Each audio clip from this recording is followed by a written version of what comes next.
আজকে আবার নতুন রেসিপি নিয়ে চলে এলাম। কেমন আছেন বন্ধুগণ? সবাই ভালো আছেন তো? আজকের রেসিপি ধোকার ডালনা। প্রথমে আমি দই নিলাম, লাল লঙ্কা গুঁড়ো দিলাম, হলুদ গুঁড়ো দিলাম, জিরে গুঁড়ো দিলাম,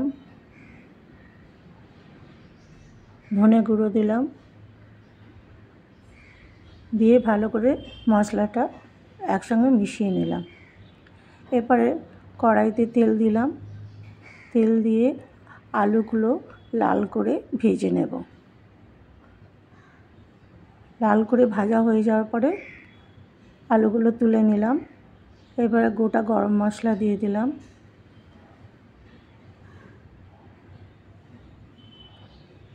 তারপরে মশলাগুলো যে ছিল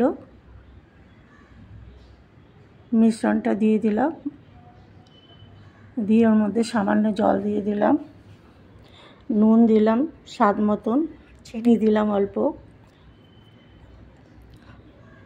দিয়ে ভালো করে মিশিয়ে নিলাম।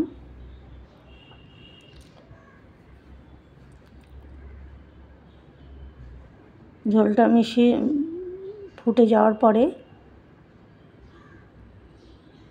ওর মধ্যে আলুগুলো দিয়ে দিলাম, ভাজা আলুগুলো দিলাম, দিয়ে ঢাকা দিয়ে দিলাম। মশলাটা ভালো করে কষে গেছে এবং আলুর সঙ্গে ভালো করে কষিয়ে নিলাম। তেল ছেড়ে দিয়েছে মশলার মধ্যে থেকে। এরপরে জল দিয়ে দিলাম, আলুটা সেদ্ধ হওয়ার জন্য জল দিলাম।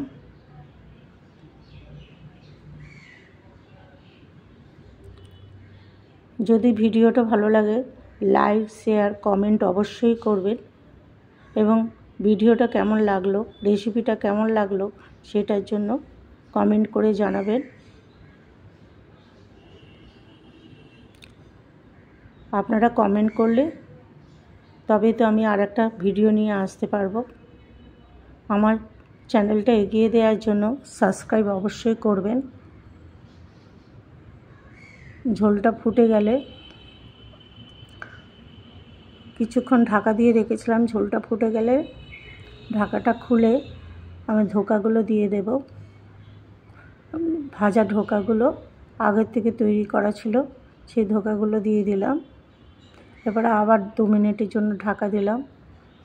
আমার ধোকার ডালনা তৈরি হয়ে গেছে। এরপরে ধনেপাতা দিলাম, ঘি দিলাম, গরম মশলা দিলাম, দিয়ে ভালো করে নেড়ে আমার ধোকার ডালনা তৈরি। সবাই ভালো থাকবেন, সুস্থ থাকবেন, সাবধানে থাকবেন।